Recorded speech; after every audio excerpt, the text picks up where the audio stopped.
Lucchetta showed he's back and still fast at Road Atlanta, but he's not expected to compete for a full season, so he may be stealing valuable points from some folks. A new track will make for a new challenge, but will it mean a leveled playing field for the drivers? I'm not sure anything is level here in the mountains as we get ready to watch round 3 of the absolute beginners league Formula Neagle, and you'll see it all live here on the Global SimRacing Channel. Hi, I'm Joe Peak, and with me in the booth is DJ Clark. And behind the scenes is our director, Ryan Bauer, using cameras provided by Dougie Beard. The Red Bull Ring was a much requested circuit here in iRacing. Let's head to our track guide to find out more about it.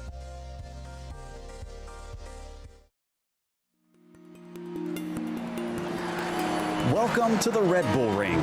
Located near Spielberg, Austria, this track began life in a much more fast and sweeping format.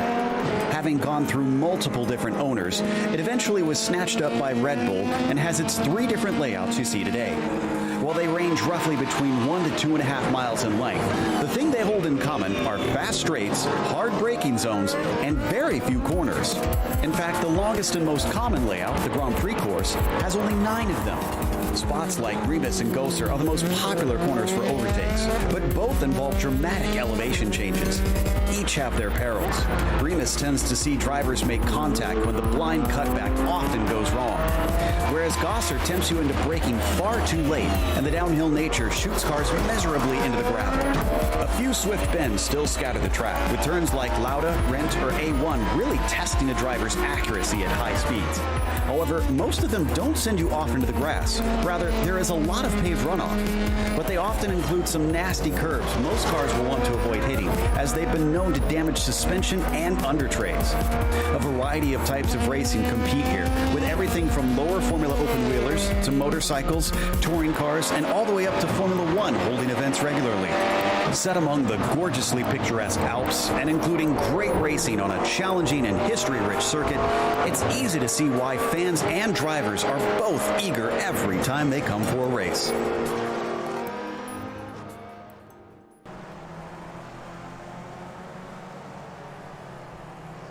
DJ, this is a track that's probably meant for slightly larger and faster cars, but the Skippy should give us some fun at least. No, they certainly should, Joe. And as we often talk about in a lot of the tracks that the Absolute Beginners League comes to, it's going to be a lot about the draft today. Running from turn 1 all the way up to Remus, that's going to be your best overtaking opportunity, is going into that hard braking right-hander. We also may see some good runs coming off that next straightaway. From there on out, it's going to be about just trying to keep up close behind in the wake of that dirty air from the car in front of you. Now, with these Skippies, as we said, they're underpowered. There's not a lot of downforce, so there's going to be a little bit more lifting, a little bit more braking than we are used to seeing in a lot of other cars coming around here. And what that's going to do is it's going to make the final 2 corners of Rindt and Red Bull Mobile a little bit more difficult to handle. So that'll be an area to watch out for as they get going. But keep an eye on those pit stops, because I think we may see a couple of drivers opting to stay in the draft for a good long while and try to maximize their fuel efficiency. Yeah, certainly expecting that, especially in this group who are used to this style of racing. Now, this group currently being led in the F1 Championship by Just Jonk, and David Burns a mere 2 points back. It stays pretty close all the way down. Dancy, Brain, Zauer, only 10 points splitting all of them here in the top group. We also have an F2 standings that we follow here. DJ, why don't you run us through that? Well, Joe, in those F2s, it's a very similar story, with Sauer having a 3-point advantage over Christopher Crook, and Bernardi only 3 points back of Crook himself. Durr is 2 points back, and Kick 2 points back of him. So very close across the board. Sauer's going to have to keep an eye in his rearview mirror, because one mistake in this championship is going to change for him. As for the team's championship in this series, up at the top of that, Two Stupid Dogs still only a mere 2 points ahead of Video Browers, with Evolve Motorsports keeping it tight. Then you get a bit of a jump to Kalmbach and Street Trends Team 2. And after that, we head off to the race details for today's event. Nothing really new here. No, nothing at all. It's the second round of season 25 of the Absolute Beginner League's Formula Neagle Championship. We're racing the Skippies as always. And as always, it's a 40-minute race preceded by a 10-minute open qualifying session, which drivers are about to take a part in right now. Now, there's not a whole lot of things that you can do to change this Skippy, but there are some minor things that you can do here and there because it is an open setup, but there is a 51% fuel limit, which does mean that we will see pit stops over the course of this race. That strategy will be very crucial at a draft-dependent track like this. And as always in Formula Neagle, it is a standing start, which could make the run down to Niki Lauda a little bit interesting. Yeah, that is not the slowest of corners, but it is sharp, so it narrows up quite quickly despite having that runoff to the outside. Watch out for that runoff, though, because the drivers can rack up the incident points pretty quickly, and they do still have that drive-through penalty at 17 and a disqualification at 25. Even though it is the four wheels off method at a few corners around here, we could see some of them pushing the limits on that as we come down into Rauk here, and we already see a few draft trains starting to form in this qualifying session, which has just kicked off. Yeah, indeed. I think the fastest way around the track for qualifying is going to be following in the draft train like you see Just Junk doing right here. You're going to lose a little bit of time, like I said, with the aero wash coming through this sort of infield section, but that's going to be relatively minimal. You want to have a car in front of you breaking through the air and be able to pull you along as much as you can. So watch for a decent amount of strategy during this qualifying session. Still waiting for those first times to get in. Ooh, little wobble there as they come through the corner. You can see the results as Jonk goes all the way off into the runoff. That'll definitely be an incident point, but he's on a warm-up lap, so it doesn't really matter too much. We ride on board with David Burns, our current champion, or well, a former champion, I should say, but trying to take that championship back. And he's going to have to fight Jonk for that one, at least as the standings sit now. So they're now all on a flyer, and they're all kind of running in line up the hill. These cars not all that powerful. So I wonder, Capoletto pulls out. So is he working with Burns here? Maybe. It's not out of the realm of possibility to have a little bit of conversation back and forth. Capoletto doing that. I'm looking down the field. It looks like Dancy and De Jong are doing the same thing as well. So kind of having some play back and forth here between drivers. Wouldn't be surprised if on the next lap Burns maybe lets Capoletto go by. Although to play counter to my own point, it may just be a situation where Capoletto knows he's a little bit slower, wanted to let David by. Burns is going to be our first to set a time as long as he keeps it within the track boundaries. We're watching Vincent Brame there for a second. Burns heading now into the infield portion, where we've got these swift couple of corners down through Vert as the car slides a little bit on entry, and then back to the side as they come up towards Rint. And there, just the beautiful scenery all throughout. It really does feel like you are racing in the mountains. Yeah, it's an incredible job that iRacing did scanning this track and really adding the forest that surrounds all of it. It makes you feel like you are right in the middle of Spielberg itself. David running a little bit wide there on the exit of that final corner. You could see the little bit of counter steer he had to put in, but that first time is going to come in with a 48.520. Zauer and Jonk lining up behind him, so looks like a good first lap there for David Third Degree Burns. Jonk with not as much speed, though, and ahead of him as we ride on board with Just. Zauer going off track, so I don't think this one will count for the 14 this time. We're watching Thomas Kick now come across, and he puts in a 51.2. That looks a little bit off the pace. Hopefully he can find something out there before this is said and done. Ben Harris, how about this one? Up to second place, but still a full second off of David Burns. So David's slipstream that he picked up seems to have paid big dividends. Yeah, it looks like he really had that dialed in. Here comes Steve Durr across the line. That's a very slow lap for him. I don't think that one's going to count. waiting for a couple more drivers to get their times in at this point. Here comes Bernardi as he makes his way out of that final, or that first corner rather. You see that big sausage curbs that is there. Drivers in these skippies are going to have to be very careful of that. These are very delicate suspensions, and hitting that sausage curb too hard, that could really cause some damage. Wilfert manages to put one on the board, but it's a 54-0. So I don't think that one will do him much good, as we watch from Just Jonk. Now giving the toe to Ludwig Sauer instead. Up towards Rintz. It's a quick flick off to the right through this one. And then downhill into A1, having to get on the binders just a little bit, trying to take as much of that inside curb as possible, getting back on the throttle, and they climb uphill through the pit straight. Sauer not going to be able to set a time, but Jonk goes a little bit faster to a 48.9, gets him back in a second, but he's about half a second off of Burns. Yeah, so he'll have to go back and try that again. Big clobber of that sausage curb there for Just Jonk. Here comes Thomas Kick to the line, trying to improve on a 51.2. He's able to go better by about 0.2 of a second. That's going to not do much for him, though, as we've had Dancy moving his way up to third. So still a little bit of gamesmanship. Here comes Paco Cano, a new face in the series. He's going to cross over with 53.5. Not sure that one's going to stick for him, though. Bernardi and Durr are next up. Neither of them have set a time yet. Says Bernardi finds the timing line, 50.2. That'll put him on the board at least. And Durr, 49.1, up to fourth for him. He'll be pretty pleased with that. The New Jersey driver there, you see him taking advantage of that draft from the cars in front of him. That's Bernardi that he's getting by right now, so he'll be happy with that. Josh Brain able to put in a 59.5. That'll put him up into sixth place. Krumboltz, nope, not going to set a time that time by. Campbell does. He goes to ninth.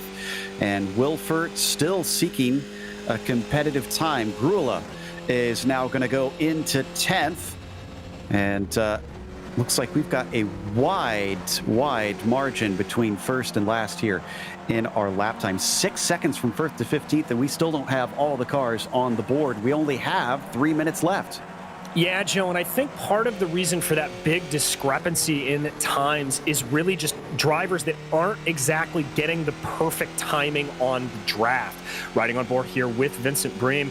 He is going to cross the line here in a second. Let's see how well he's able to do with a 49.2. It's a good time for Bream. That'll put him P5. I'm going to be watching here for Just Jonk on this lap. He's going to have a good toe in front of him from Ludwig Sauer. We'll have to see if Sauer gets out of the way as Capoletto comes on the board with a 9th place. Thomas Kick, who's in 14th, unfortunately has that lap deleted for him. Titus de Jong up to 9th with his 49.807. Jonk still cycling back around, trying to find those 4/10 up to David Burns. Yeah, just trying to get it, but he'll get that good pull from Sauer in front of him. That'll really help him on these straights. Should be able to go pretty well through the infield as well. He's right up behind that number 14's gearbox. It's a little bit close there under braking into that right-hander, but if he can just keep this all together, I think this should be a good lap here from Just Jonk. Just riding in the tire tracks of Sauer. Cars like to slide across the surface, so you can see him just trying to handle it as it eases through these swift left-handers. Video Brower's car looking good on speed, but is he being held up a little bit by his teammate, or is he being helped here? David Burns is just ahead of them.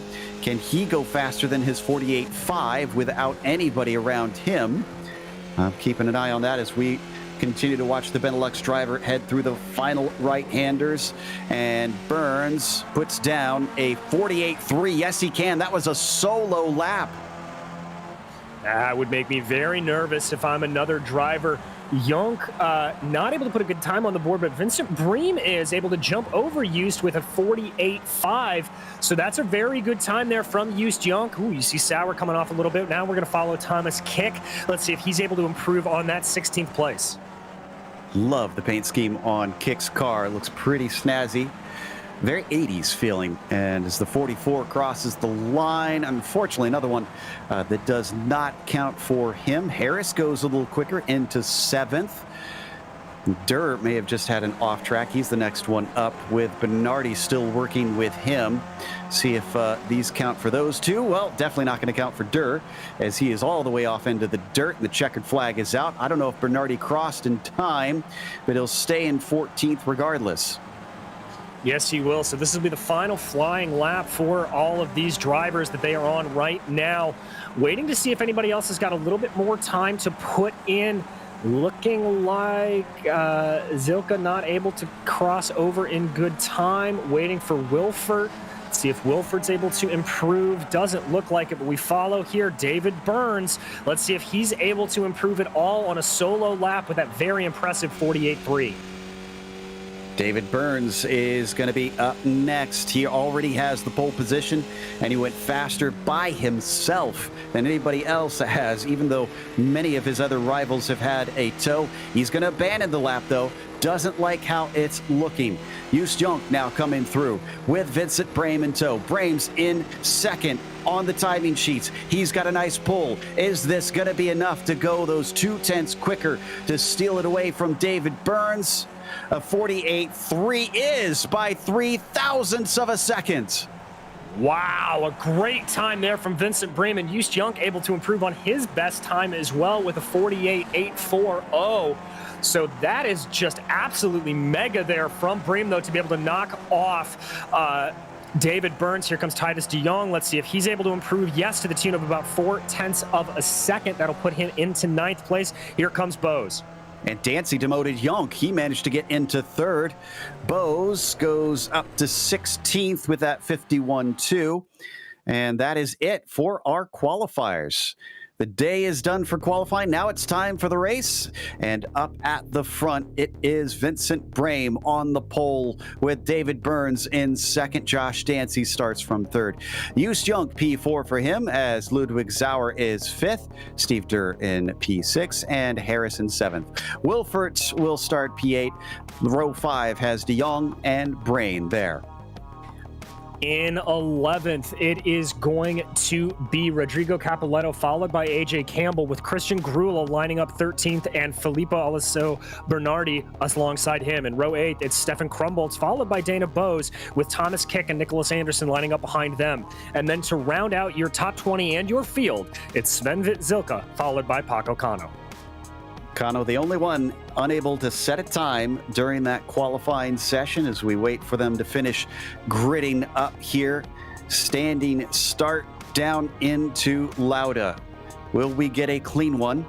These drivers usually pride themselves in being able to handle situations like this.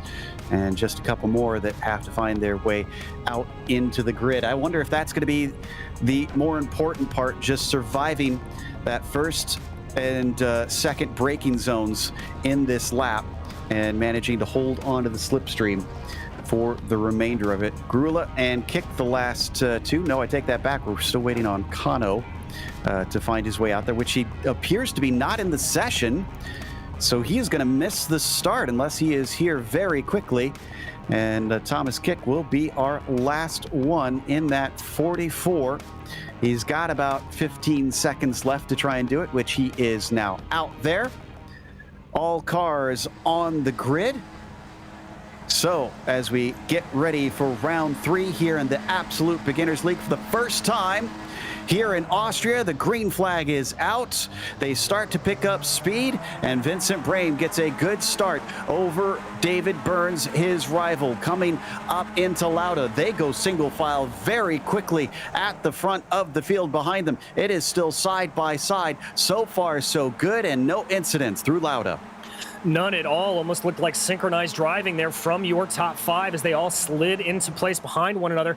Looks like Jost Junk having a little bit of a look on what will be the inside of Joshua Dancy as they make their way into Remus, and that is going to be a move for Junk. Move him up into the final podium position. A little bit compromised there on exit. Lost a little bit of time to Burns, but he'll have plenty of time to make that up in the draft. First break we're getting is down to Harris in 7th place as he was fighting side by side with Wilfert. But the Schoenberg straight now brings them down into Rauch. Heavy downhill braking, easy to go wide through here. Not seeing anybody doing so thus far, and it looks like we are clean. Clean and good. The Absolute Beginners League proving that it is one of the cleaner leagues that we cover here, Joe. Burns following in the tire tracks of Vincent Bream right now. Just Young holding on behind them, trying to put a little distance between themselves and Joshua Dancy, and it looks like this is starting to break away into maybe a 3-car race for the lead. It could be bad news for Dancy in that case. And Zauer, remember, he's one of our championship contenders, sitting third in the points here today. So Ludwig has got to try and hustle and get by Josh if he thinks that they're going to lose touch. We'll see how powerful the slipstream is, if it's worth enough that he doesn't have to fret right now. Coming out of A1 down the front stretch, and David Burns is looking to take the lead away from Brame. Yes, he is. I'm a little surprised he's making that move there into turn 1. The more logical braking zone is down into Remus, but he's able to do it. Big run wide there for Vincent Brim, hopping over that sausage curve. I would say that's going to cost him. But now if you see, he's got a nice little run here on David Burns. Don't think he's going to go for a move here. Pokes his nose this way and that. This is a lot of what we've come to see and expect from Formula Neagle. There's just a lot of drafting here. Ooh, little bit of a bad run there through that corner for David Burns. So top group still all together. Durr, the last of them in that 6th spot. They did not drop Dancy and Zauer that time through. Plunging down the hill once more, braking hard into the right-hander. And look how close to the back of Burns Brame is willing to get. He knows exactly how to run these cars tight together with years of experience here in this series. Yeah, he very much does. These guys up front, they are old-time veterans that we are used to seeing. Kudos here as well to Joshua Dancy, who's been able to keep up to the back of Just Young relatively well. Looks like on both laps here, though, he loses a little bit of time during the infield section, but once they get out of that and through the final 2 corners, he's able to pull that gap back in and not lose touch with the drivers in front of him. Well, we wondered if this is going to be a fuel race or not, a slipstream race, and so far the drivers haven't been fighting all that much here in the front, completing lap 2 now, other than swapping the lead out between Burns and Brame, which surprises me. I would have thought that David, with his long time experience with this series, would want to just sit behind and try and jump the others in the pit lane when they get to theirs. They go through Lauda for the 3rd time today. No major mistakes from this group, and they have definitely broke ranks with 7th. Benjamin Harris is now 2.7 seconds behind. Yeah, they certainly have. Here comes that draft train again. Wondering if Bream here is going to want to make a move to the inside. Ooh, or is it going to be Just Young that does it? Young almost coming in a little bit late there. An alternate line for him, a bounce on the curb for Vincent Bream. That's the 2nd time we've seen him do that, this time in a different corner, so he's got to watch out for coming around the outside like that. Anybody going to try and take a go at things down into Rauch? It doesn't look like it. Zauer falling back, though, as you mentioned. He's got to try and hustle to get back up to them. Really, a lot of the action seems to be happening farther back in the pack, where Krumboltz just went wide. Or excuse me, no, it wasn't Krumboltz that went wide. It was Bernardi in the 85, and finds himself under attack, not just by him, but by Titus de Jong. They weave their way into Power Horse and finally get single file once more.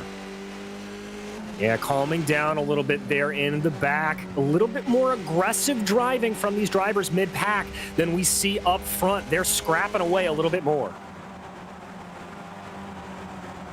As they now come out of the chicane, heading up towards Rent here.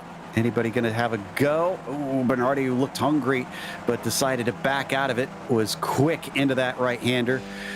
Krumboltz still retaining that 11th spot, accelerating off the corner as we head back up to the front group now. And Just Young is just behind Brame, but not willing to try and get aggressive enough to pass there. Dancy watching. Yeah, this is a little bit closer than we've seen this lead pack run, so I wonder if that swap is going to happen. And yes, indeed, Bram pokes his nose to the inside. Yonk does as well, thinking about taking this 3 wide into Remus. Well, they've split from that second group of 2, so I wonder if he feels a little safer to try and lose some time here with a pass. But look at this. We might get 3 wide once again. No, he covers off David Burns, the former champion. And David is going to have to check up. It's now a drag race between Brame and Yonk down into Rauk. Looks like Yonk's going to have the preferred line, but you can carry a lot of momentum there around the outside for the 25 of Vincent Brame. Thought for a second that Dancy was maybe going to have a move up the inside of David Burns, but he thought better of it. There's still 2x2 up front. There, Yost Yonk lifting a little bit, letting Vincent Breme go on by. So now your top 4 order standing of Breme, Yonk, Burns, and Dancy. Well, this is not quite what I was expecting from them, but it's good news for the viewers that we don't just have them all cruising along here waiting for the pit stop. Question is, are they going to fight enough for Durr and Sauer to catch back up? I think they gained a little time. Actually, yes, they did. It's down to 1.3 now. So those two are cheering them on to keep fighting like that. Very much so. That's exactly what they want to see have happen. And at about that 1.3 mark, 1.2 now, it looks like it's a little bit out of what I would have considered to be effective draft range. That's not going to be exactly where you want to be. You normally expect that draft to be very effective at about a second, so they're going to have a little bit of work to do to try to catch forward, but it's definitely looking good. Now it looks like Burns may have a little bit of a run here on Yonk. Yonk may be thinking about it as well, poking his nose this way and that. Now it's Dancy going to the outside. Now Yonk to the inside on Brame. This is very aggressive driving, it has to be said, from these leaders. Yonk wants a race, and he's getting one. He's going to take the lead in the meantime, though. This has allowed Durr to finally catch up. As may say that there we go. Now the timing and scoring updates, and it's down to 0.6 of a second between himself and Dancy. So we hop on board. He can see that gearbox much bigger in his windscreen, braking hard. Oh, a little look to the inside. Doesn't shove him off the course, though, but Brame making sure to keep Yonk honest. Very much so. This is some hyper-aggressive driving here from Vincent Brame. I think the Benelux driver really wants to be ahead here, just trying to see if he can maybe throw Yost off his focus a little bit. See how close he's getting there through Verth, through this infield section. David Burns, though, as always, just kind of sitting back, letting this play out. I think he sees the aggressiveness coming from the 25. Doesn't really want a whole lot of it. He's just waiting for things to play out. But behind him, he's got to watch out. Dancy's looking very hungry as well. Ooh, very wide there for Yost. Lost a little time, but he was able to get back onto the track before Brame could stick his nose in. This is a great exit from Burns. Does he take it? Behind him, Dancy thinks he might want to take it as he pokes his nose out, then comes back to the racing line. No, nobody is interested coming up to Lauda. You mentioned it earlier. It seems like the place to go is into Remus. Yeah, that is really the heaviest braking zone on this circuit, it has to be said. Riding on board, looking out the back of Joshua Dancy, lost a little bit of touch with the leaders. He now has Durr to worry about. Up front, though, Breme and Yonk going side by side into the heavy braking zone of Remus. Looks like Breme's going to have the pull ahead. Little bit of a right front lock up there, but that's going to allow Yonk into second. Burns gets a better launch off of the corner. It'll be interesting now to see if he has a run going down into this next right-hander. Vincent Brame is your new leader, and it's gone from 4 to 6 cars officially now as Steve Durr is in the slipstream with Sauer in tow. Will they fight enough for Wilfert in 7th to even maybe potentially catch them as they fan out on their way out of Rauk down into Power Horse? Yeah, and there you saw Dancy taking a little bit of an alternate line behind David Burns. Not really sure what he was thinking there. You can't get too much of a heavy braking zone into Rauk to make a pass move. I think he maybe just trying to get it into the head of your former champion. Doing a little bit, that looked like a wide run there for Yost Yonk. Burns now looks like he's pretty close. I think he's going to check up, doesn't want to make the move into Rint, and that in turn makes for Dancy to check up as well. riding on board with David Burns, looking out the back there, looking at Dancy. All of them all still in a line, and we've just crossed the 1/4 mark in this race. Burns definitely lifting. He's not having anything to do with a pass on Jonk here on this part of the track. I think he is now trying to play the fuel game as we hop on board with Bernardi a little farther back. And he is going to try and make a pass into the first corner, but he loses it and just manages to avoid one, but not two. And he gets hit from behind by Thomas Kick. Yeah, Kick, I think, just got caught out a little bit blind on that. Kind of an unfortunate situation there for these drivers. Let's watch it. This is an aggressive move from Bernardi. Like we said, carries a lot of speed in there. There you see him lose it. You see the tail slap. Oof. Bit of a kick in the backside there from Thomas Kick, but looking at that car, it looks like he was able to escape without picking up too much damage. That green car was Titus de Jong doing a great avoidance, and poor Kick did have to take a tow. That was enough of a hit that he could not make it back to the pits, or was unwilling to try and drive it back there. Meanwhile, this is our group of leaders still just trundling along, and Jonk has kept Vincent Brame honest by not allowing him to run away with the slipstream. 25 up at the front of this group as we hop on board with Dancy now, just behind Burns on the podium. Yeah, Joshua doing a good heads-up job here. You know, he was a little aggressive at the start, and I was worried he may try to make some issues, but he is just lingering back, and that often is the way to go here in the middle stages of a Formula Neagle race. It's how we've seen David Burns be competitive time and time again. Looks like Jonk is losing a little bit of touch here with Vincent Brame. There you see him poking his nose to the inside. I think that's a move there, Joe, to deliberately slow the car down without having to lift too much. And surprisingly there, Steve Durr setting the fastest lap of the race, taking full advantage of the 4 cars breaking the air in front of him. Yeah, there you see from the perspective of the New Jersey driver. Behind him, Sauer seems to be struggling a bit. He's about 7/10 back. There you can see from the gearbox. Oh, I think it was a slowdown penalty for Sauer. Yeah, I think it was. I think he ran a little bit too wide there and picked up that slowdown, so that's going to hurt Ludwig quite a bit. Now that gap is at about 3 seconds, so he is losing a lot of touch here. Burns may be looking like he's thinking about a move to the inside on Jonk. Jonk taking a little bit of an opposite line. Is someone going to try to make a move down going into this right-hander? No, they're going to stay in single file order again. David Burns very happy to be where he is, just sitting back behind Jonk. Remember, he'll be able to lift and coast a little bit going into those braking zones. That'll save him fuel, and it may be able to pull out an extra lap here. Went back and checked, and best I could tell, Sauer didn't go anywhere near the outside. It must have been cut course on the inside of Lauda that time for him.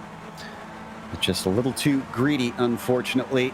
These 5 now working their way down towards Rindt once again. Still no takers for pit stops, getting close to halfway. We're not expecting them until the last 10 minutes of this event. At least that's traditionally how a lot of the strategy has played out here in the Absolute Beginners League. Onto the front stretch.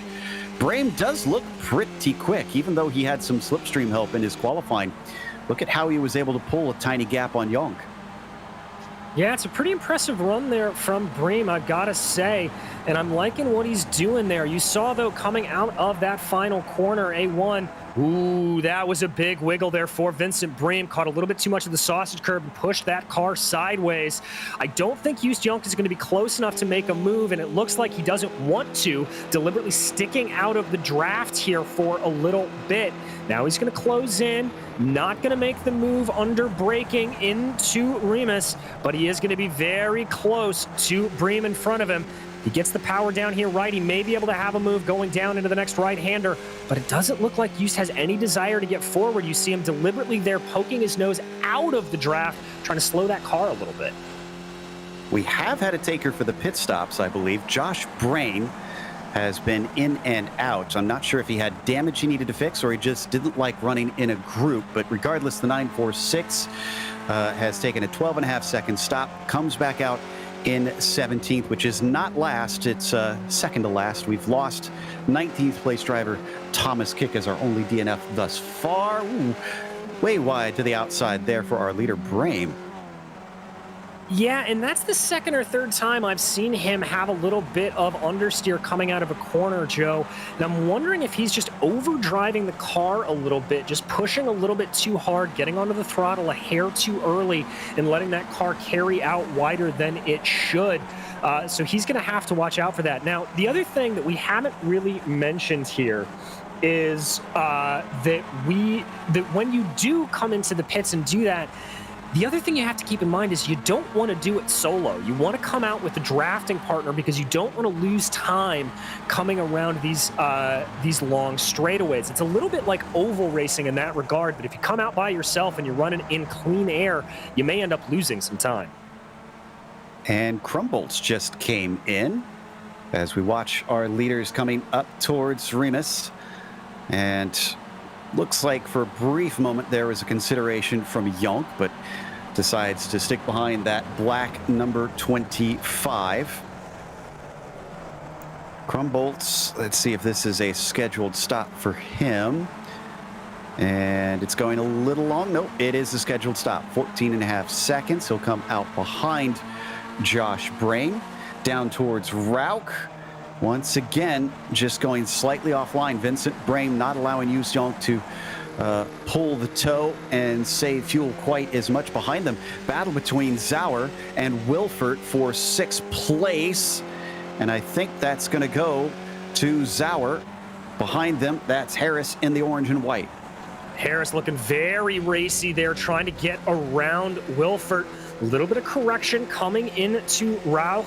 He's now going to have to try to see what he can do in this infield section. You can see that leading pack in front of you drops back a little bit. It looks like there that Wilfert now may have a little bit of a run. Ooh, very, very wide there for Harris, just struggling getting the power down. Sauer wants to get away from this group, and he's trying really hard to do so. But I think he'll have a tough time breaking that slipstream as these little cars fly in there. Oh, well, that'll do it. He's going to try and just get out on his own. So Ludwig Zauer says, okay, let's pit. Let's break the draft by being able to get some clean air, because he thinks he can run quicker than those two as we check the perspective from above the helmet of Yonk. Yeah, and I think for Zauer, that may just be an effort that he doesn't want to be into a passing battle necessarily. Riding on board with Yonk there, once again, not taking full advantage of the draft, slowing that car a little bit to probably try to save some fuel. Burns hot in his tire tracks, though. He can't make any mistakes. Late on the brakes, it has to be said there for Vincent Brame. He's got that car very well wound up under braking. We have seen a couple of little lockups from him, so he's going to have to be careful when this starts to get down into the closing 10 minutes or so and the pressure really comes on. Good news for fans of Ludwig. The 14 is out in clear air and is able to push hard now. Josh Brain exited, looks like about 3 seconds behind him. Meanwhile, the top 5 remain out. I don't think they're going to be caught by Ludwig, if I'm honest, though, even if he's got a couple laps here. Yeah, I don't think so necessarily. It's not going to be easy at any rate. If it is, riding on the roll hoop here of Steve Durr in 5th place. He has been able to keep up behind Joshua Dancy, really making this a 5-car battle for the top spot. But the battling not really happening. Everybody just very content to stay where they are. Dancy looking very close to the back of David Burns there. In the background, just caught a little flash of Harris and Wilfert 4 seconds behind them. Still running in 6th and 7th. We now ride inside the roll hoop of Ben Harris. As they come up the front stretch, they elect not to come in this time. Titus de Jong is another one that is going to try and pit a little bit early, though. Yeah, we've seen a couple of times that drivers will opt to do this, come into the pits a little bit early, and it does come back to bite him. Ooh, Yonk there with a very clear back off. He had the speed going into Remus, just decided not to do it. David Burns there poking his nose just a little bit to the inside, maybe trying to break a little bit of the draft. I think that's a clear indication, Joe, that Yonk has the speed to get by Bream if he wants to, but he is perfectly content to ride around in second as of right now. This makes me wonder, why hasn't Vincent maybe tried to intentionally give up the spot, give up the lead? Because these four have all been saving tons of fuel behind him. I wonder if Bream is going to be the one that basically loses out once we do get to pit lane. Yeah, that's a little bit of a concern of mine as well, just not really playing the best strategy. Although, because of everyone's inability or lack of ambition really to get by, I think he is doing a little bit of lifting and coasting coming into the corners. So he's probably able to save a little bit of fuel, but probably not nearly as much as the drivers behind. He may be trying to let him by, and Yonk and Burns just a little too cagey for that, and perfectly content to ride in his tire tracks. Yeah, let me look at the... Oh, and whoa, two are in. That was a late call for Vincent Bream, though. Will he be allowed to keep that? Burns goes with him. I'm not sure what the penalties are on unsafe pit entry, because Vincent definitely cut across that painted area. I'm not exactly sure either, Joe, as there's Alexander Wilfert setting the fastest lap of the race, currently in fourth place, so kudos to him. Keeping an eye on your stoppers, though. They are coming to rest in the box just about now. Looking at 12 to 15 second stops for most drivers, depending on how much fuel they were able to save. 11, 12, 12.3 for David Burns. Remember, he was riding behind Bream. Oh, Bream is extremely long. Yes, I think he got a penalty. Bream must have got an unsafe pit entry penalty. Oh, terrible news there for the 25. You hit the nail on the head, Joe, of exactly what happened. Very, very tough for him. I hate to see a driver who's doing so well today be caught out by a penalty like that. And it was such a simple mistake. Didn't do his research, I think. The 25 just sitting there pathetically, still and stationary on the pit lane. Three drivers now up the front, Yonk, Dancy, and Durr, your front group. And 16 minutes left to go. They should have at least 3, maybe 4 more laps before they are likely out of fuel. Burns is your highest driver to have pitted. He sits in 8th, but without Vincent there, he's alone again. And we'll have to see if that comes back to bite him. Now, he'll be able to gain some time probably through the infield section, through some of the twisty corners, because he's not going to have to lift off. But there comes Durr, and it looks like Yonk into the pits. So now is the moment of truth, Joe. And Durr did come in a little late himself. He didn't cut across the painted part, but he did go across the white line. This will give us some valuable information if that is where that limit is on that pit entry, because it was safe for Yonk. He wants to come out with Burns. He doesn't want to be caught out with David running by himself. Could be faster out there without having to deal with the swapping around back and forth. Burns is just out of the final corner as Yonk gets going. Just now hitting the cones, and he's got the limiter off behind him. David Burns still accelerating up the hill. I think Yonk is well past. Yes, indeed. Yes, he is, to the tune of a couple of seconds there, I believe. So that extra little bit of draft really helping out Youst. Remember, Burns made the call to come in only after he saw Bream do the same thing. So he was hoping for a drafting partner and did not get it. But we ride on board with Ludwig Sauers. He's trying to make a move here on 7th place, Anderson. Yeah, Anderson hasn't pitted, so his fight really isn't with Ludwig. I can confirm Steve Durr also got a penalty. So it is that white line that the drivers need to watch out for. You have to be inside of that if you don't want to find yourself under the ire of the stewards. Meanwhile, I believe the battle now between Jonk and Burns. Our two leaders is split by 2 seconds. 1 second difference in the box between the 13 and the 125, but just about a second and a half difference from cone to cone. Yeah, so very clearly they're a little bit better coming through the lane. Was David Burns, but that was not enough to avail him. Now Joshua Dancy rides out front here. Alexander Wilfert now jumping into the pits, as does Capoletto. So Dancy is the one that this is all going to come back to. We're going to have to see what happens with him. His one bit of saving grace here is the fact that Just Jonk really doesn't have anybody around him to pick up a draft from. So maybe running clear here can help Dancy out a little bit. We'll have to see once the driver of the number 20 decides to hop on into the pits. Yeah, so that 20 and Nick Anderson. No, Nick Anderson's in right now. Zelke is the only other one yet to take a pit stop. But Dancy clearly pretty good with the fuel. That, or just doesn't care what everybody else is doing. He's running his own race. And for now, the white, green, and black number 20 has a gap of about 30 seconds over Jonk, who has pitted. See if he comes in this time by... Zelke is also pitting. So the 12 leaves Josh Dancy, the last remaining car in this field that needs to top up on fuel to finish out this race. And Joshua Dancy being a little bit of a fuel whisperer here. I have to say, I kind of love it from him that he is able to do that to such effect. Waiting for him here, cresting over the hill. This is about where you'd start to see that fade. If he decides to come in, works his way through Rint, is he going to come in? Yes, able to clear that white line. So a good pit entry from Joshua Dancy. He's got about 30 seconds back to Just Jonk. Get this car on the binders. But we jump back here. Bernardi looking a little bit aggressive on De Jong. Yeah, this is for position. Both have stopped.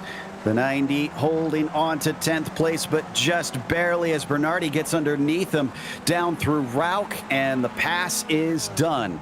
Meanwhile, Dancy is in. Jonk is coming up to the final corner right now, and he is pushing hard. You can see him using up the track limits and maybe a little something more. Yeah, he is really going at it hammer and tongs here, but Dancy is already underway. It's going to be roughly about what I think it broke down to between Burns and Jonk. Let's see how this goes. Dancy getting up to speed, a closer entry through the corner. This is going to be a straight drag race down to the third corner. Almost even on pit stop times for both of them. Jonk, though, has better momentum and the slipstream trying to cover him off.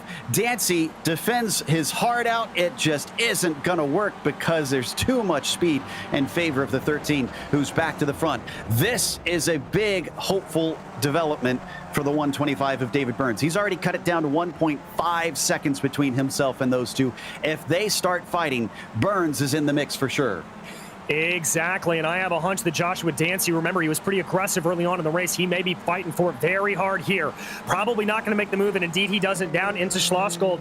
Not going for it there, but he is close enough to be in draft range. He's just got to stick nice behind here through the infield section, through Rauch, and be able to hold everything together going into the first corner, and he should have a good run. And as we said, that battle that David Burns wants to see erupt, he's just waiting for it. Gap down to 1.3 seconds. In fact, last lap, Burns was quicker by about 0.3 than Just Jonk, who is also out there on a flyer. As we head a little farther back in the pack, this is on board with De Jong chasing Bernardi. So I wonder if Burns is quicker on his own, even not taking into account the slipstream.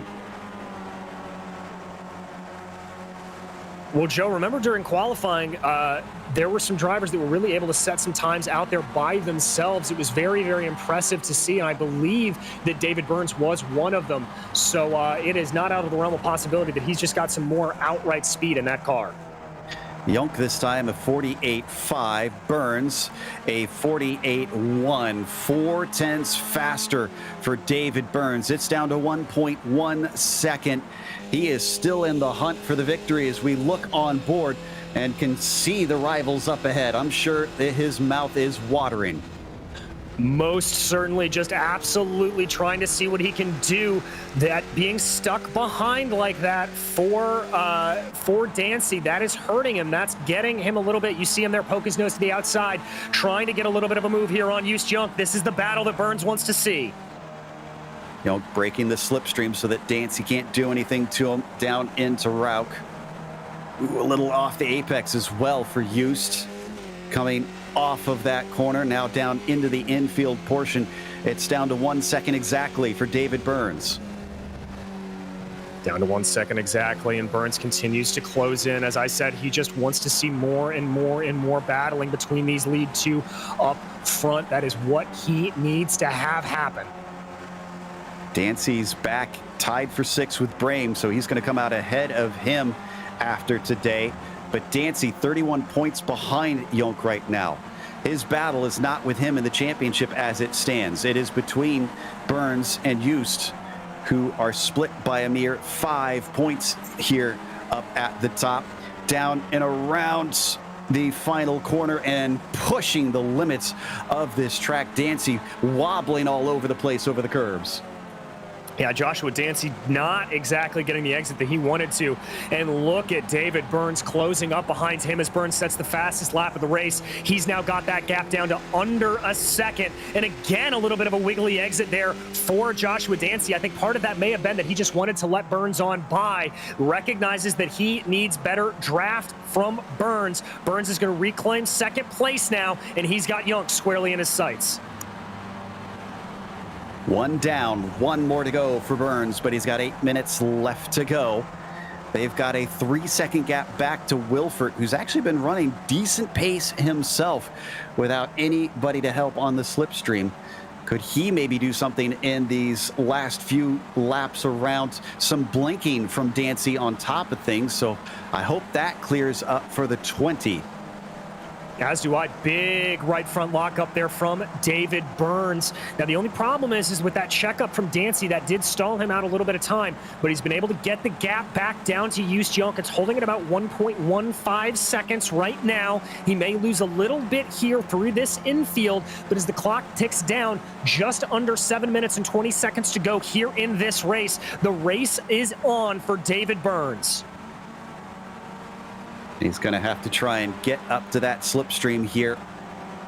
I'm pretty certain he'll be able to do it, but Jonk is going to make him fight hard.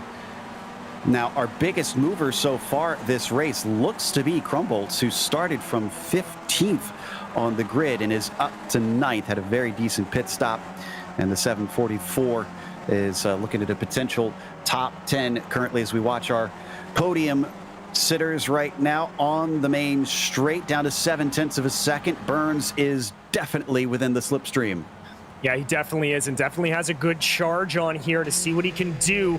Both drivers, perfect amount of the curb, all 3 of them behind him. Dancy is also about 0.6 of a second behind, so these drivers are really equidistant from each other on the podium. That's going to be nice for a lap or two, but once this draft starts to pull Burns and Dancy closer, Jonk's going to be under a whole lot more pressure. Heavy uphill there coming out of Remus. Just a lot of climbing to do before you come over the crest, and it's back down you go. As David Burns has got it within 0.4 of a second now. Just Jonk can't lock him up this time. Coming down into Rauch. Looking pretty decent, although he's very hot into the corner. That was so much more tidy for David Burns, and all the ground has now been gained. He has arrived. He has indeed, as has Joshua Dancy behind. Dancy losing a little bit of ground there through Rauch, but now Burns is going to be right up the tailpipe of the number 13. Just pushing as hard as he can here to stay up behind. And now we have to start thinking a little bit about last lap strategy, Joe. Do you want to be leading when you take the white flag? Do you want to be in the position that David Burns is in right now, where he's able to get a good run out of Niki Lauda? How do you want to play this? This is so hard to call since there are so many fast portions on this track. Is he going to be able to fight back so easily? We haven't seen many drivers try and do stuff like that just because they've all been sitting in line. But I was wondering about Dancy as well. He's got nothing to lose here. And though he goes out into the slipstream of our leader, then he comes back to the racing line. No change for position into Lauda. But Dancy is so far down the points order. He's got to be thinking all that matters here for me today is a win. Most certainly, but I have to say, I think trying to make a move going into Niki Lauda may be a little bit ill-fated. This is where I would expect him and probably want to try to make the move is going down into Remus. It's a heavier braking zone.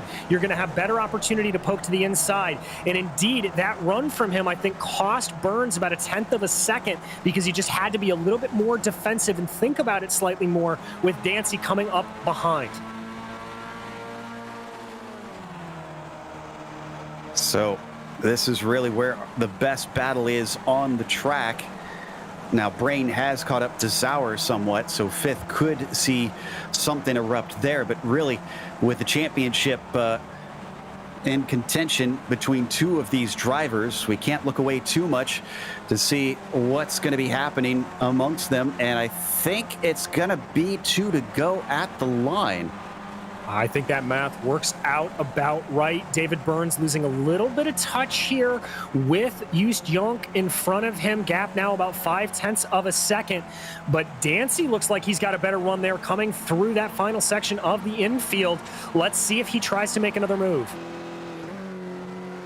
As Burns goes down into Rent, he's got to get closer. He will pick up the slipstream on the way back up the hill towards Remus. But he's already about 0.8 of a second behind. Jonk was a little bit shorter in the stop, so I don't think that we should see some fuel-saving problems from David Burns if that's why he's trying to drop back, but you never know. He's very quick through Lauda. That gained him another 1/10. It did indeed. And Joe, the reason he's dropping back a little bit, or did drop back, it may just be what we had talked about, that strategy. But we watch here Josh Brain all over the back of Ludwig Sauer. Sauer goes very defensive coming down the run into Remus. And he is right back there once again as Sauer looks to defend to the inside. Brain around the outside in the yellow machine. Will he pull the over-under here? Didn't even bother the apex. Don't think he's going to get that opportunity, but he will have another slipstream as they once again pick up speed already to 90 miles an hour, up to 100, 105 before we jump over up to Burns once again. And we're going to be side by side between Brain and Sauer.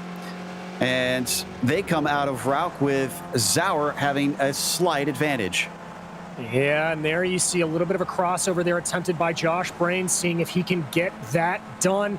Tries through the outside there of RUF. That's a hard way to do it, but not to be denied is Josh Brain. He's going to have to hold it out again through Worth. If he can keep the momentum down, this will swing back to him by the time that they get around. Oh, a little bit of contact maybe. Sends him out wide, but he holds onto it and doesn't lose too much time. David Burns now has got the white flag in front of him as we watch from his rival behind him, Josh Dancy, across the timing line. One last lap to go. He's not been close enough to Young for much of this. Here goes Dancy. Dancy is through. Almost looked like David let him by. Could this be an issue here of strategy for Burns, trying to get a nice little double draft to be able to get by Dancy and Just Jonk. Jonk going a little bit defensive, trying to break the draft. Dancy following in behind. David running his own line here. Can Dancy have a move? Can we see a first-time winner here in the Formula Neagle series? They break hard for Remus. I do think it's a fuel problem. I think Burns has cut it short again. He was notorious for it in seasons past, and once again, those demons come to haunt him as Josh Dancy is trying to look to the inside of Just Jonk. He goes back to the racing line. Dancy not pulling the slipstream. Is that a mistake? Should he be closer? Can't try and outbrake him down into the downhill portion. He comes off the turn, still tight behind him. He'll get a couple more tries with the slipstream, but it's going to be hard with nothing but fast corners from here. He's really not going to be able to make a move unless he does something absolutely crazy here, but Dancy gets a little bit of a more narrow line there through Rauch. Now he's going to try to hold it into Worth. Really only 2 more corners to go. Rindt and A1. I don't think Dancy's going to be able to do it. He's losing ground to Jonk. He is unfortunately not quite close enough, and Jonk is going to defend, but he could pull something crazy into the final turn. Does he dare? A little wide there for Just Jonk, using up one of those incident points. It's a race to the line, but I don't think he's close enough. Dancy gets some acceleration, but Just Jonk is ahead, and he is going to take the victory here today. He is indeed. That's going to be Joshua Dancy coming home in second and David Burns rounding out your podium. You can see there behind Joshua Brain unable to catch Ludwig Sauer for 5th. Second win of the season for that number 13 cars. We got a battle between Bernardi and Campbell coming down into Rindt. The 85 has the track position, and the 92 wants it. He goes way off the track coming into that paved runoff, and it's not going to be enough. Filippo gets himself the 11th spot. That's the last battle that we've got. So let's head to a quick break. We're going to come back with the unofficial results as well as driver interviews, so stick around.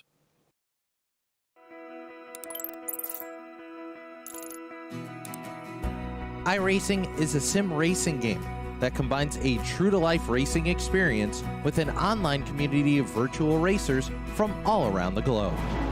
iRacing offers a multitude of officially licensed cars and tracks, laser scanned with millimeter accuracy. Their car models and mechanical systems are based on real-world physics, engineered in cooperation with manufacturers and race teams. Their skill license system ranges from rookie to pro, ensuring members are always pitted against those with similar skill sets. Members are able to sign up for a weekly race series, compete in time trials, host a private race with friends, and participate in racing leagues created and run by the community. With over 170,000 members, iRacing works in partnership with renowned motorsports organizations like NASCAR to deliver virtual races based on the real-life NASCAR Cup Series, as well as many other series on the NASCAR ladder. iRacing also features team racing, providing a variety of options for members to create and manage their own teams. Race with friends or real-world teammates in full-length endurance events like the 24 Hours of Daytona, Spa 24, or the Bathurst 12 Hour. Additional partners include IMSA, World of Outlaws, Supercars, and IndyCar, allowing members to race in their very own Indianapolis 500, Bathurst 1000, Chili Bowl, and many more iconic events. This is iRacing, delivering the most authentic racing experience short of getting into a real race car. Sign up today at iRacing.com.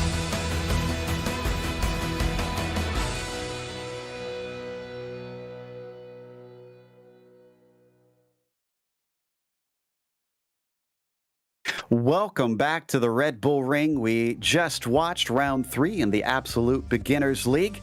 And up at the front of it all, it was Just Jonk winning by just under 0.2 of a second over Josh Dancy.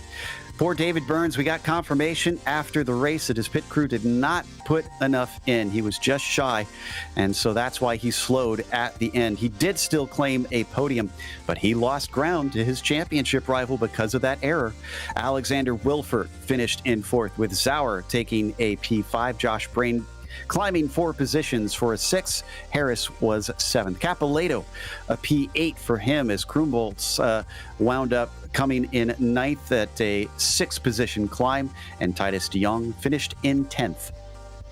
Filippo Alicio Bernardi was able to hold off AJ Campbell to come home in 11th, with Campbell in 12th. Steve Durr was 13th, with Vincent Bream in 14th. Both drivers suffering the ire of the stewards as an unsafe pit entry. Nicholas Anderson was 15th, followed by Christian Grula in 16th and Dana Bose in 17th. Sven Zilko was in 18th, with Thomas Kick and Paco Cano retiring from the race.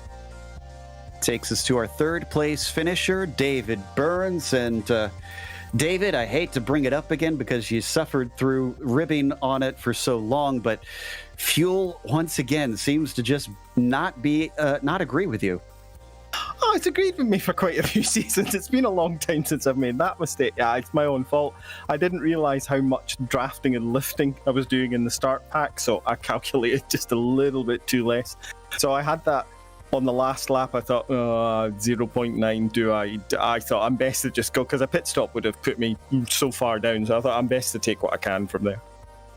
Yeah, it's unfortunate to see, since Eust is able to pull away in the points as well. But the first time ABL's taken to this track, what's your verdict now that you've taken the skippies around here?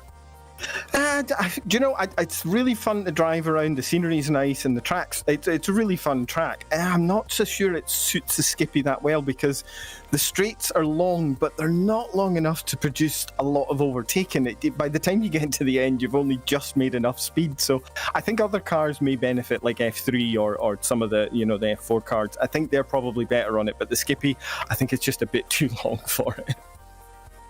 So losing out on some points, but you still got 2 more rounds. Do you have anything special to try and finally beat Eust next week or 2 weeks from now at Spa? Unless iRacing gives me the ability to fit a submachine gun to take out his car, probably not. I don't think they'll be adding that unless they give us rain before then. No, just the same as always. Just got to keep trying. Hopefully, I'll get my fuel right next time, though. Well, we'll watch out for you. Congratulations on a podium, at least. Anybody you want to give a shout out to? As usual, all the fellow league admins and everybody that partakes in the league. Just great guys. Love getting to talk to David Burns. Was hoping for better for him, but that is going to be it for today as we close up. So a big thank you as well to the Absolute Beginners League for bringing us back for another season of coverage. But also thank you to the companies that provide the software and the hardware for our broadcast listed here on your screen. Additional thanks to June Lalonde, who provides our wonderful music. Check out our Bandcamp for more incredible work. And thanks to the team today, DJ, Ryan, and Dougie. You can find more info about GSRC at globalsimracingchannel.com or through our social media listed on the screen. Check out our merchandise store at simracingmerch.com/GSRC. We keep a link in the description below. But don't forget to subscribe to our YouTube channel so you don't miss a moment, because as we mentioned, in 2 weeks' time, it's off the Spa at August 15th, 2 Sundays from now. 2 p.m. Eastern is when that kicks off. We have upcoming races for other series listed on the screen, so check those out and mark them down on your calendar. And just a little bit of time, we're heading off to the majors, and that is going to be a lot of fun because it'll also be at Spa in the GT3 cars. So definitely tune in for that later this evening. Until next time, race clean, race hard. We'll see you on the track.